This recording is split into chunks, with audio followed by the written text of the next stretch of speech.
welcome back everyone to the Stockout. Today it's me, it's Grace. I'm alone, but I'm not really alone. We actually have a special guest on the show, a nice little crossover episode for everyone out there. Before we bring on our special guest, though, of course, want to remind everyone, thank you so much for becoming a part of our wonderful community here at the Stockout.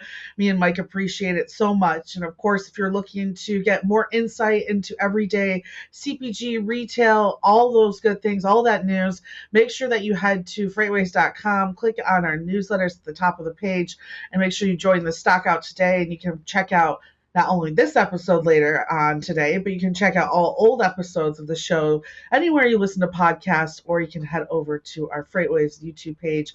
We've made a nice playlist for you so you can just binge out on a bunch of retail and CPG content from us as well. And Mike is out today. He's traveling as well. I think he's actually headed to Chattanooga, so maybe you'll see him on some stuff later this week. But he is not here for the show, and so, I thought I get into an interesting piece of the industry that we're hearing a lot about, and in so many different waves and forms, and of course, reporting on it as well. And we'll get into those stories here in a second. But to join me in that wonderful feat of freight fraud, we've got Mary O'Connell from not only Check Call, our 3PL community, but running on ice, there we go, as well.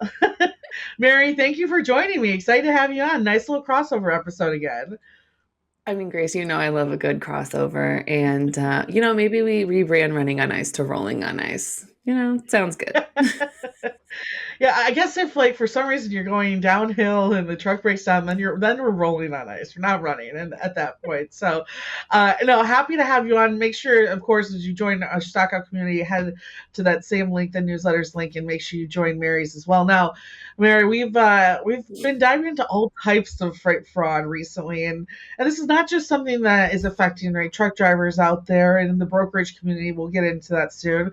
But it's happening all over the retail and CPG space as well. We saw Amazon packages have, of course, been taken off of porches, and people have been getting very creative about that too. I want to play a nice clip of probably the most creative way I've seen people starting to steal off of porches, and that's pretending to be a straight up traffic cone. This At this point, if someone did this to me, so clever, steal the package. You deserve that, whatever's in there. And I always wonder too, like, imagine all that effort to just like find out there's nails or just something completely pointless for that individual to be stealing. So to props to that person, because that get those little feet. That takes some really nice creativity, and we've even seen it from Walmart Plus as well.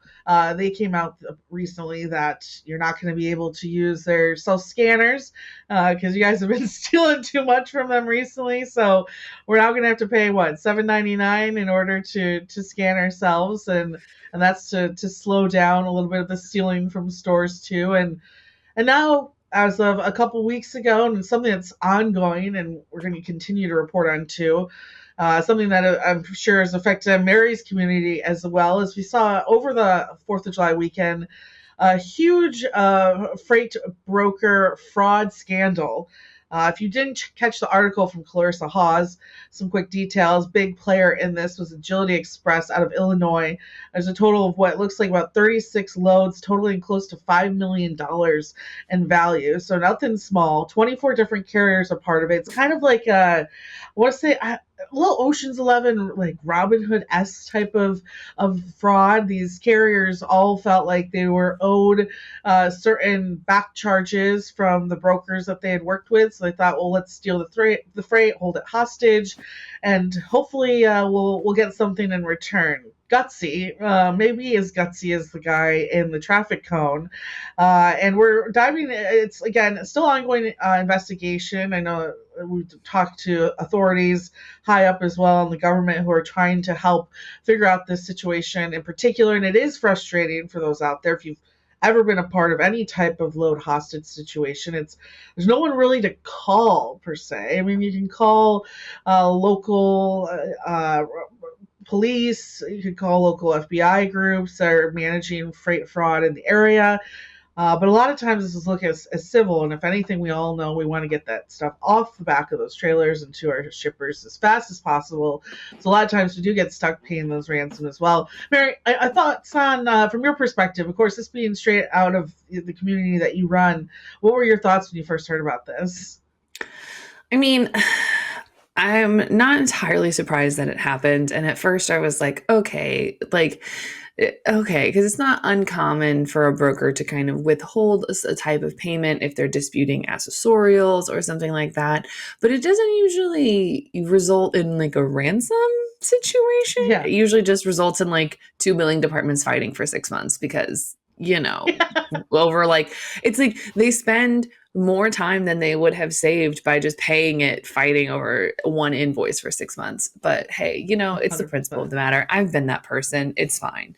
um but it's I gotta say I don't love it because if some brokers pay, even though it is just like it can be a small amount, because even though the whole thing like took $5 million worth of loads hostages, the actual like per shipment that they were requesting wasn't like, oh, I want $20,000 per load. Like some of them were to the Yeah. tune of like a couple $100s to like maybe $1,000. I did think there was very few that were even that high. So it's one of those where it's like it's such a small amount that you're like, okay, well, like we just pay the ransom or whatever just to get it over with and get done with it.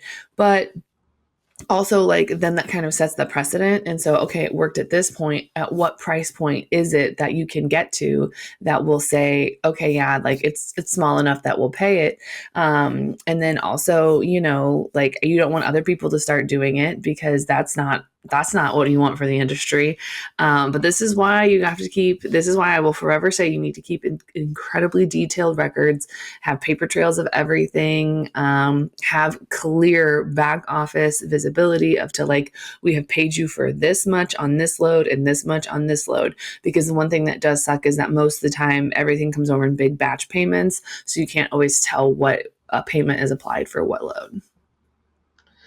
That's a good point. I think it's also like a little bit of visibility of that within systems as well, right? I think that's we talk about small little things, and a lot of times visibility. We're talking more of like where something is, but more so even knowing how much a certain carrier is owed, or if there is charges being disputed, knowing that that's happening, so you aren't putting on it that on the back of a carrier who could potentially want to do this. I'm not gonna lie, I actually did this as a broker once for a shipper too who owed me money. And then like Grace. got solved quickly. They weren't surprised. The bills were high. But it's again bad behavior. Don't do it. I wouldn't do it again. That's me covering myself. But it's interesting. There's the talk of all these different systems, right, that we have out there, the tech community that, of course, we've had on different shows. I know you've had on your shows as well. I mean, at this point, there's over a handful of them that are trying to contribute to helping to vet these carriers and verify carriers and hopes to stop things like this from happening. Do you think that the technology is 100% there? Do you think that one company has the answer to that, or do you find that people are using a numerous amount or at least a couple of these different technologies in order to secure their freight a little bit more?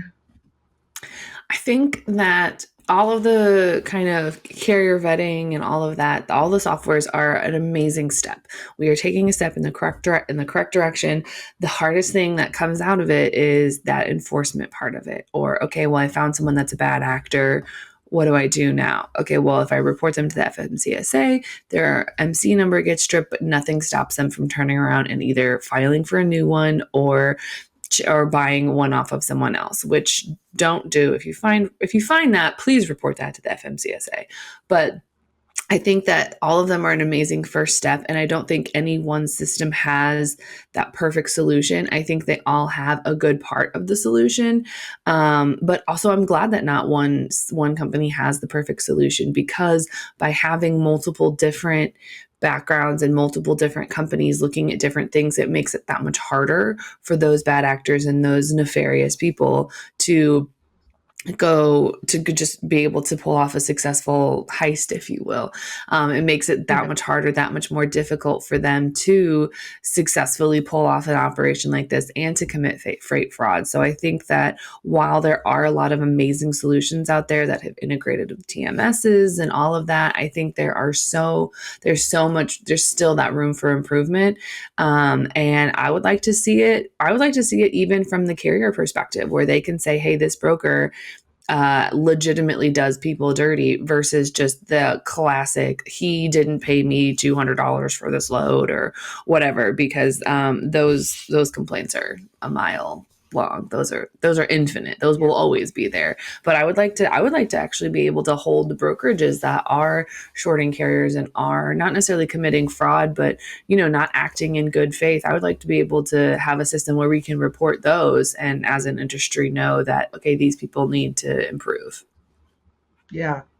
For sure, a lot more. I think transparency and I mean that's the interesting part about the supply chain. Right, there are so many actors that are part of these, especially for this audience. Right, these large retailers and CPG companies out there that are using multiple brokers, who are then using multiple carriers, and being able, I think, to be a little transparent on who's protecting those clients and those shippers better is huge. And I mean, this is a huge problem for retailers out there. We saw over the past year 57% increase in cargo thefts total, about $130 million of stolen goods. And I mean, that is right there, just a number that they can put out. I'm sure it's a lot more that's hidden out there as well, or it's somehow still being solved and or lost in transit. And it's happening to some of our biggest areas: electronics, household goods, food and beverage is a huge one in cities or states like California, Texas, Georgia. Oh wow, all of the big markets that we focus on here at FreightWaves as well, right, are these big attractive spots. And companies again are trying to add multiple layers of security, not just, of course, in store. I'm sure you've seen Dollar General is like one of them in particular, who's added a lot of measures to stop the in-store stealing in particular, but most of it's happening throughout the cargo journey. Of course, it's a lot of unfortunate fraudsters out there have caught on to the millions and millions and billions of dollars of freight that's constantly moving on our roads, and they found clever ways to get around it. And one even more so, which shout out to Brinley, one of our newest reporters on the team as well, dove into a more of a package scheme that's going out there. So a company called Knoll Shipping is out there defrauding a number of companies in particular. One that we reported on has at least $18,000 in refunds and lost $6,000 just in their account alone, using counterfeit postage labels. Now, we got a copy of one because Brinley is awesome and was like, well, let me see if I can make this scam happen. So she herself went on the website and ordered a postage, and actually, as we reached out to a number of people, including Shippo, if you notice the bottom of it on the bottom left corner, it does show that Shippo is the company that's technically providing this. Shippo does not have a relationship with them, so I don't know why that logo is on there. And it's a big USPS scam, and that's not only happening through Knoll Shipping, but we're seeing through other providers of this type of, in this case, it'd just be really, really good package rates in particular that are setting up these fake and illegitimate websites as well. So this one's interesting because I will say, first of all, the website did end with a .gg, and that right there would make me concerned to begin with. And then hearing what some of the pricing was behind it, it seemed just like incredibly too good to be true. So, I mean, it might show in this case how desperate we are to kind of save for our customers in particular. But any thoughts when you went through this wonderful report from Brinley? I think that it's, first of all, hats off to the people who thought of this even to begin with, because I saw her article and I was like, wait, what? She's like, what? And I was like, this is so random.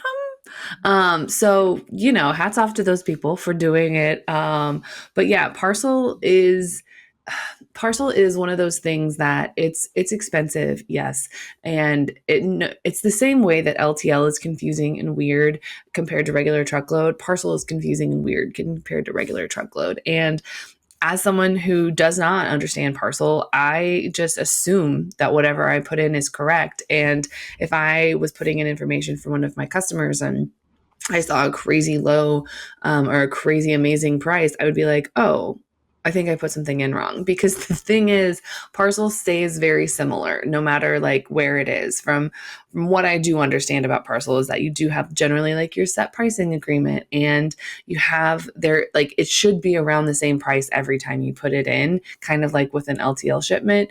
So the fact that this was happening and you were getting in crazy low rates should have been a red flag, but also from the other side of the coin, I'm getting a great deal. The margin on this is going to be incredible and I can save some money. So it is kind of unfortunately the best of like a kind of that double-edged sword of like, oh, I could investigate this more, but I don't know if I would like what I find. So I'm just going to plead ignorance.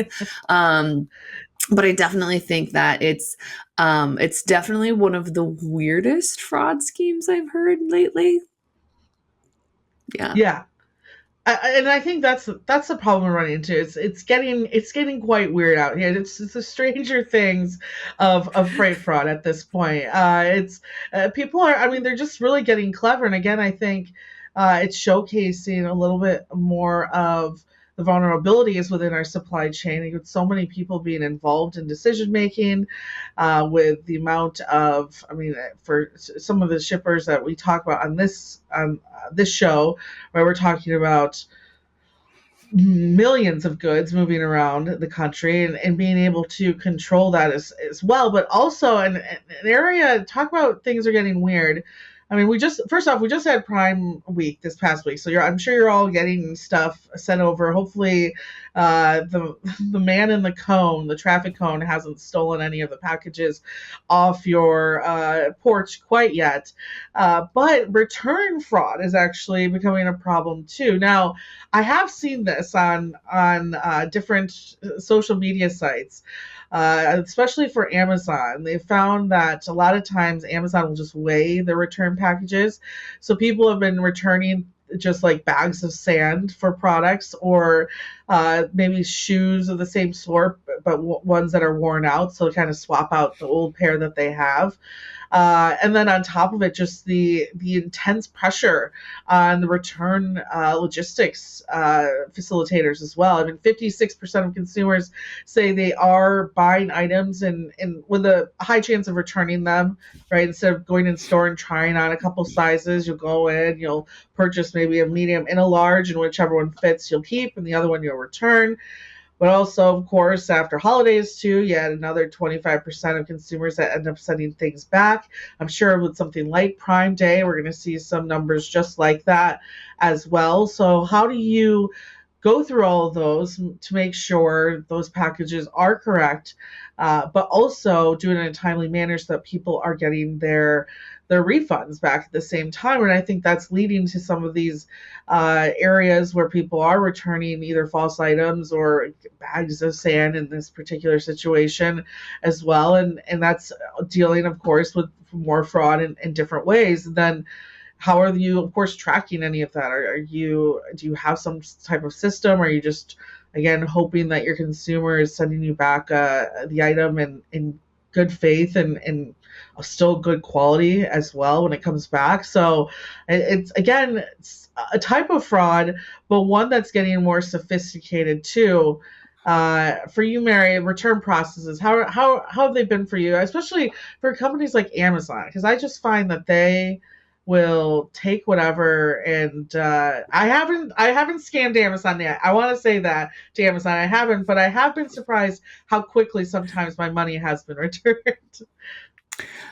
For ours, so we always do the Kohl's drop off because we live right by a Kohl's, and Oh yeah, it's literally like the second that they scan our like code, like we pretty much have our money back with like by the time I yeah, leave the store. And like I think the biggest hard part is that not only is there that reverse logistics problem, which I'll get into in a second, but there's also like the front lines, they have to care as much as like the people that work for that company care. So like the person at Kohl's who's just sitting there collecting their minimum wage, punching a time clock, they have to care about the Amazon returns as much as the people at Amazon care. And I guarantee that's not happening, because they'll just scan whatever they scan and take whatever they take and say, okay, here you go. Here's your coupon. Have a nice day. So I think that that's Yeah. part of the problem. And then also, I've long since said that the first person to figure out a good, concrete, universal solution for reverse logistics will be a trillionaire overnight. 100% they will, because it's the problem that everybody has and everybody's looking for a solution for. Well, hey, everyone in reverse logistics space, you heard it from Mary right here. If you're looking to be the next, the next Bezos, literally the Yes. same guy we're talking about now, get into reverse logistics. Maybe we can help Bezos out as well, so he reduces a little bit of the fraud on his end too. I've got a good couple of minutes here, Mary. I want to talk about your shows in particular, because again, for those out there who are interested in where a lot of this fraud is happening in the supply chain, Mary, you've covered it before, not only just on check call, but even on the refrigerated side too. Can you tell us a little bit of the trends that you've seen when it comes to fraud and some of the work that you've covered? Yeah, so we actually, on Running on Ice, we've covered a lot of the typical products that get stolen, and some of the situations like that. We've talked to Tive about it, and they have some amazing security measures in place. And then we've also talked about freight fraud and like vetting carriers and everything like that on Check Call. So go check those episodes out. But the biggest common theme in regards to the type of product that does get stolen is, how fast can I turn it around? The bad guys are looking for something that they can turn around quickly, whether that's energy drinks, snow crab, which was a weird one that I heard lately. Like, where are you just going to drop off $30,000 worth of snow crab and make it normal? Okay, that seems weird, but whatever. But there has been a lot in the food and beverage space because a couple pallets of Red Bull go missing, or, it's much easier to offload those and you can do it faster. So anything that there is kind of that market for. And that's something that, it's a lot of stuff that you don't think of. Like, I didn't think that Red Bull energy drinks, like for a while, I know like a year or two ago, the Prime drinks, I don't really know what they are, but those were a very hot targeted item because there was such a demand for those. So anything that can go quickly, they will do. There's even been times of like dog food being stolen, which I'm not sure how you get rid of that quickly, but who am I to ask questions? Who am I to try and introduce logic into a situation of theft? I wonder how quickly those items end up on the shelves of TJ Maxx or something along. Now, I'm not throwing you TJ Maxx under the bus. I'm just saying, where are those SKUs coming from?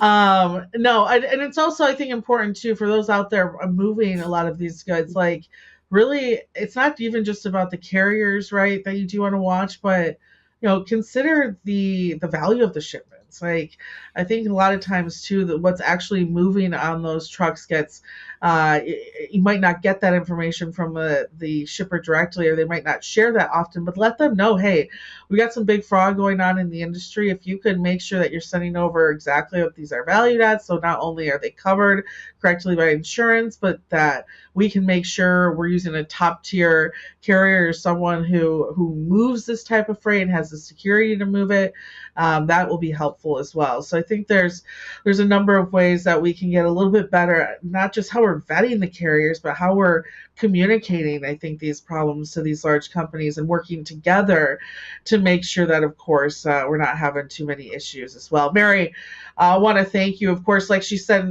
make sure you check out her content too. She's got some great stuff going on.